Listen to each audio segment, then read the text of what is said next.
Mama sa zăcea pe hol, cu fața înnegrită și descompusă, înfășurată cu un prosop, iar tatăl său vitreg era acoperit.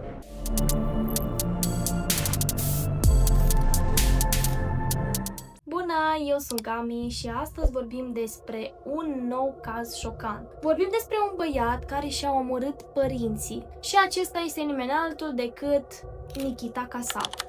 Un tânăr de doar 17 ani cu o minte destul de întunecată și neagră, de origine moldoveană, dar locuia în Statele Unite ale Americii. Ei bine, copilăria lui a fost una destul de bună, cu multă fericire, la școală era un elev destul de bun, deci nimic rău până aici.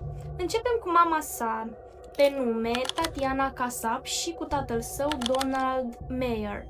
Când ultima dată au fost văzuți pe 11 februarie pe camerele de supraveghere.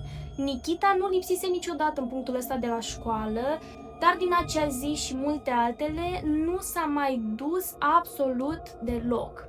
Așa că a fost anunțată Judith, mama lui Donald, ea și suna la poliție să se deplaseze până la locuința lor să vadă totuși ce s-a întâmplat. Pe data de 28 februarie au fost găsite în propria lor casă cele două persoane decedate. Mama sa a fost omorâtă pe 11 februarie și a fost împușcată de 3 ori, de 2 ori în stomac și o dată în gât. Și bineînțeles că și pe tatăl său la fel l-a împușcat, doar că în ceafă. Mama sa zăcea pe hol, cu fața înnegrită și descompusă, înfășurată cu un prosop, iar tatăl său vitreg era acoperit cu foarte multe haine și după toată asta i-a mai și filmat să aibă și el o mică amintire acolo cu ei. Pur și simplu erau atât de descompuși încât autoritățile au fost nevoite să folosească alte metode pentru a le identifica.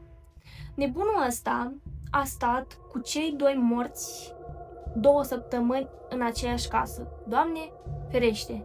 Pe 23 februarie a furat câinele și mașina tatălui său vitreg și vreo $14.000. A vrut să schimbe și numerele mașinii, dar nu a reușit. Pe 27 martie 2025, poliția a emis un comunicat de presă prin care indică faptul că Nikita fusese acuzat în legătură cu moartea părinților săi. Anchetatorii au mai declarat că acest nebun a trimis imagini sângeroase unei prietene pe Snapchat în timp ce era în fugă. Potrivit mesajelor investigate de anchetatori, înainte de crimă, Nikita Kasap a comunicat în rusă pe Telegram, iar planul lui era să fugă în Ucraina după comiterea crimelor.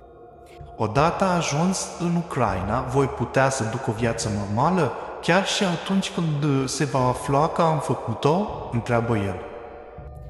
Discuțiile privind răsturnarea guvernului din Statele Unite ale Americii și asasinarea președintelui Trump ar fi fost purtate cu un rus, iar adolescentul a primit sprijin financiar în acest sens.